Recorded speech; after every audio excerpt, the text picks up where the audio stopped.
இது வரைக்கும் வந்துட்டு அமைதியா இருந்தா எப்படி? என்ன இவன் நம்ம குடும்பத்துக்கு ஆகாதவளாச்சே, இவகிட்ட எப்படி பேசணும்னு யோசிக்கிறியா? இத பாரு, எதுவா இருந்தாலும் என்கிட்ட தயங்காம சொல்லு. நான் உங்க வீட்ல யார்கிட்டயும் சொல்ல மாட்டேன்.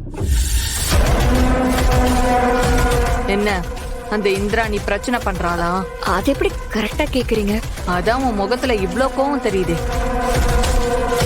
அதுவும் இல்லாம அவ என்னோட பரம எதிரி. என்கிட்ட தனியா பேசணும்னா வேற என்னவா இருக்கும்? ஆமாங்க, அவங்க டார்ச்சர் தாங்க முடியல.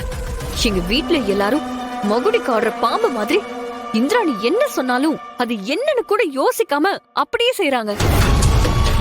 அவங்க சொல்றத மட்டும்தான் எல்லாரும் கேட்கணும், அவங்க மட்டும்தான் பேசணும். யாரும் அவங்களை எதிர்த்து பேசவே கூடாது. அப்படி ஏதாவது பேசினா நம்மள என்னவோ வேண்டாதவங்க மாதிரி நடத்துறாங்க. அதுக்கப்புறம் அவங்க மட்டும் இல்ல, அந்த குடும்பத்துல இருக்கிற எல்லாரும் அப்படிதான் பாப்பாங்க. இவ்வளவு ஏன் வர வர என் புருஷனே அவங்க அக்கா பேச்சு கேட்டுட்டு என்ன மதிக்க மாட்டேங்கிறாரு. அப்புறம் எதுக்கு அவன் கூட வாழ்ந்துகிட்டு? வேண்டான்னு வந்துட வேண்டியதானே? ஐயோ சச்ச, அவரு அவங்க அக்கா விஷயத்துல மட்டும்தான் அப்படி, மத்தபடி என் மேல பாசமா தான் இருப்பாரு. ஓவராலா உங்க பிரச்சனையே இந்திராணி மட்டும்தான்.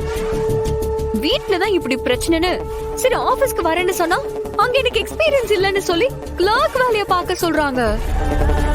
இதுக்காகவே எங்க வீட்ல என்ன கஷ்டப்பட்டு டிகிரிக்கு படிக்க வச்சாங்க. அது மட்டுமா, அங்க எல்லாரும் முன்னாடியே என்ன அவமானப்படுத்துறாங்க. என்னால அது தாங்கிக்கவே முடியல. வீட்லயும் அவங்களாலதான் பிரச்சனை, ஆபீஸ்லயும் அவங்களாலதான் பிரச்சனை. நான் என்னதான் பண்ண முடியும்? அந்த இந்திராணிய எப்படியாச்சும் பழி வாங்கணும், அவளை தோக்கடிக்கணும். அதுக்கு உங்க ஹெல்ப் எனக்கு வேணும்.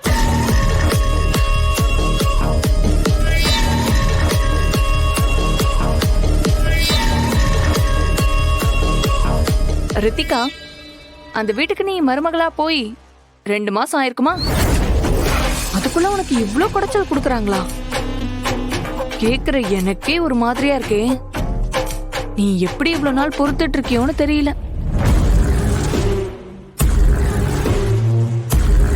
நீ இந்திராணிய தோக்கடிக்கணும்னா அவளுக்கு ஈக்குவலான பொசிஷனுக்கு நீ வரணும். அதெல்லாம் நடக்கிறதா? ஏன் நடக்காது? நீ நினைச்சா நடக்கும். நான் நடத்தி காட்டுறேன். என்ன சொல்றீங்க? நீ ஓகே சொன்னா. என்னடா யோசிக்கிற? நீங்க இப்ப பேசிட்டு இருந்தீங்கல்ல, அவங்க 2 பேரும் என்னோட வீட்டுல தான் இருக்காங்க. ஓ, உங்க ஃபேமிலி தானே அவங்க? ஆனா இவங்க ஒன்ன மாதிரி இல்ல கபிலா, ரொம்ப நல்ல பசங்களா இருக்காங்க. என்ன வருமா நக்கலா? அவங்க பார்க்க தான் நல்லவங்க மாதிரி தெரிவாங்க, பண்றதெல்லாம் ஏதோ புதுசு புதுசாவே இருக்கும். டேய், சும்மா ஏதாவது சொல்லிட்டு இருக்காதுடா. நீ ஏதாவது சேட்டை பண்ணி அவங்ககிட்ட மாட்டிருப்ப, அதான் உன்னை வச்சு செஞ்சிருப்பாங்க. வருமா, நான் இவங்க கிட்ட சேட்டை பண்ண போய் தான் இவங்களை பத்தின உண்மையா எனக்கு ஓரளவுக்கு தெரிய ஆரம்பிச்சிருக்கு. என்னடா சொல்ற? என்ன உண்மை? எனக்கு என்னமோ இவங்க 2 பேரும் போலீஸா இருப்பாங்களோன்னு டவுட்டாவே இருக்கு. யாரு இவங்க? போலீஸா? என்னடா உனக்கு பிடிக்காதுன்றதுக்காக சும்மா அதை சொல்லிட்டு இருக்காது. இப்பதான் அவங்ககிட்ட பேசி வரேன். 2 பேரும் ஏதோ ஸ்கூல்ல டீச்சர்ஸா இருக்கிறதா சொல்றாங்கடா. ஐயோ இல்ல வருமா, எனக்கு ஒன்னும் அவங்க மேல சும்மாலாம் டவுட் வரல. எனக்கும் இவங்களுக்கும் இருக்கிற பர்சனல் பிரச்சனையில ஒரு தடவை இவங்க ரூமை போய் நான் செக் பண்ணேன். அப்ப எனக்கு ஒரு துப்பாக்கி கிடைச்சது. நீங்களே சொல்லுங்க, வெறும் டீச்சரா மட்டும் இருந்தா யாராவது துப்பாக்கி வச்சிருப்பாங்களா? ஏய், இதுதான் நீ கண்டுபிடிச்ச லட்சணமா? வருமா இல்ல வருமா, எனக்கு தெரியும். நீ எதுவும் சொல்ல வேணாம். நீ கண்டுபிடிச்சு கிழிச்ச வரைக்கும் போதும். ஏண்டா, ஒருத்தங்களை பார்த்தா அவங்க யாரு என்னன்னு எனக்கு கண்டுபிடிக்க தெரியாதா? இந்த பார் கபிலா, நீ எங்கிட்ட இருந்து தப்பிக்கிறதுக்காக இந்த மாதிரி ஏதாவது சொல்லி என்னை டைவர்ட் பண்ண பார்க்காத.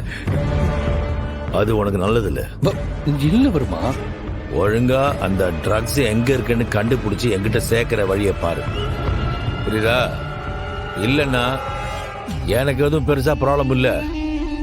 நான் சொல்ற வேலையை நீ முடிக்கலன்னா உனக்கு தான் ப்ராப்ளம். You understand? நான் பாக்குறேன். உங்க அக்கா இந்திராணி கிட்ட கால் பண்ணி எல்லாத்தையும் சொல்லிடுவேன். அப்புறம் என்ன நடக்குன்னு உனக்கு தெரியல.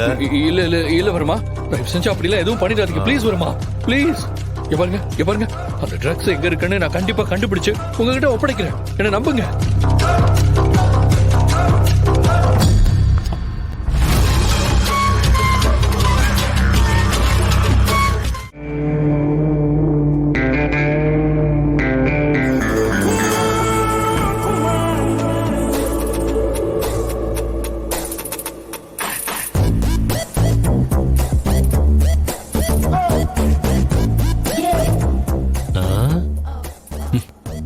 பண்றதெல்லாம் பண்ணிட்டு நிம்மதியா தூங்கிட்டு இருக்கீங்களா? இருங்க, இன்னைக்கு உங்களை என்ன பண்ண போறேன்னு மட்டும் பாருங்க.